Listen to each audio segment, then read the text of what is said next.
asifiwe. Tuache hiyo tabia. Uko nje, tembea ukiwa mkamilifu. Ukiingia ndani ya kanisa la Bwana, kama mkamilifu. Na tutafute sana, ni nini hii itakufanya ukosane na Mwenyezi Mungu wako? Ni nini hii ambayo itaingia ndani mwako usitakasike? Bwana asifiwe. Ni kukula, ni kukunywa, ni kushiriki, ni kutembea, ni kuongea, ama ni kuwa shahidi wa uongo? Bwana asifiwe. Tutafungua katika kitabu cha Zaburi 116.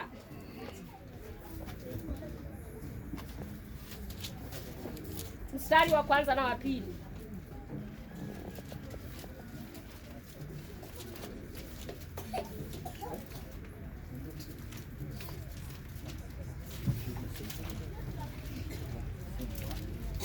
Zaburi 116, 116.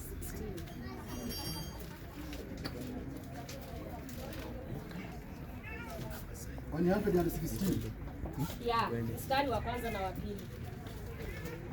Haleluya. Haleluya. Nampenda Bwana kwa kuwa ananisikiza sauti yangu na dua zangu, kwa maana amenitegea sikio lake. Kwa hiyo nitamwita siku zangu zote. Amen. Bwana asifiwe. Bwana asifiwe. Wakati utakuwa katika utakatifu, utamwita Bwana, hakika Bwana atakusikia. Amen. Bwana atapendezwa na wewe. Amen. Nawe utapenda huyu Bwana. Amen. Kwa hivyo, kwa maana ametegea wewe sikio lake, kwa hiyo utamwita siku zote. Bwana asifiwe. Ukipenda huyu Mungu, tukitembea katika utakatifu wake, tutakuwa na kiu ya kumtafuta na kumwita. Wacha ikae mapenzi yake katikati yangu mimi na yeye na wewe. Bwana asifiwe. Tukienenda katika njia ya Bwana, hakika hatutakuwa na lawama mahali popote. Kwa maana utakuja kwangu uniambie nilifanya hivi, na mimi nitakuja kwako nikwambie. Tutakaa chini, tutasemezana, tutamwita Bwana. Na hakika Bwana atakaposhuka katikati yangu mimi na wewe, tutapata kwamba ametusuluhishia ile uzito tulikuwa nayo. Bwana asifiwe. Tutafute Roho kwa wingi, tumtafute Bwana kwa wingi, na huyu Bwana hakika atazidi kuishi nasi. Kitabu ni Matendo ya Mitume 9. Tumalize na hiyo 36:42. Matendo ya Mitume 9.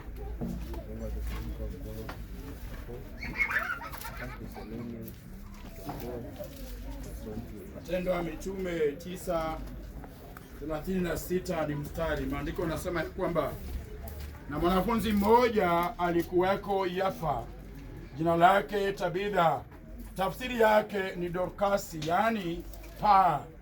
Mwanamke huyu alikuwa amejaa matendo mema na sadaka alizozitoa.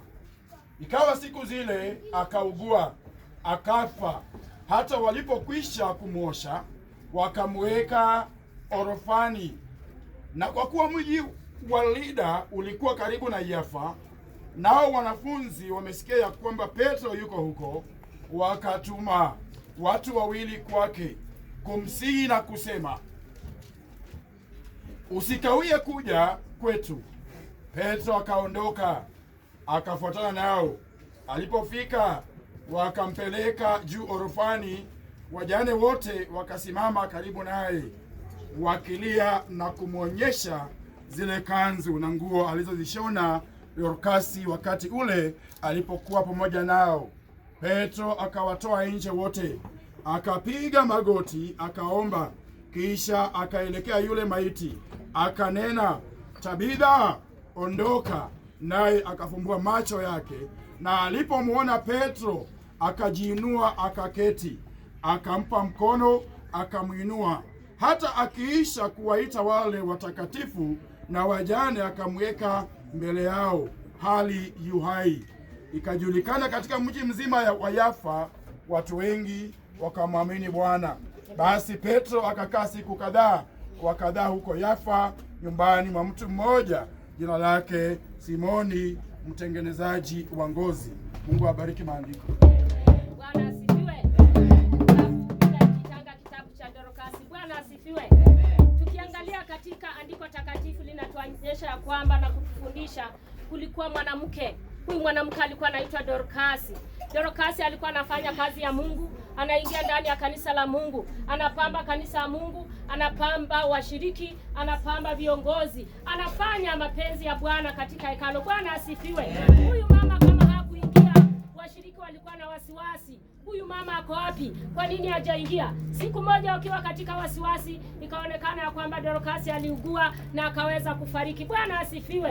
Waumini wakalia, wakaomboleza, ikawabidi watafute mtumishi wa Mungu ambaye ni Petro. Wakati Petro alikuja akapiga magoti, hakika imani yake na imani ya wale washiriki walimwombea Dorcas, aliweza kuamka. Bwana asifiwe. Je, wacha mimi na wewe tukae kama Dorcas ndani ya kanisa la Bwana. Bwana asifiwe. Wakati hautaingia, watu watakuwa na wasiwasi, washiriki, viongozi, ibada itakuwa na wasiwasi. Huyu mama ako wapi? Ameenda wapi? Na ni kwa nini? Bwana asifiwe. Isikuwe wewe hujaingia hiyo siku anafurahi anasema leo tutaomba, leo tutaimba. Bwana asifiwe. Usikuwe kikwazo katika hekalu la Bwana. Usikuwe kikwazo katika watoto, katika viongozi, katika madhabahu, katika lolote. Bwana asifiwe. Sasa ile siku utakuwa umekosa wakutafute na kazi zako zitamulikane. Bwana asifiwe. Mimi nimefika mahali hapo na mbarikiwe.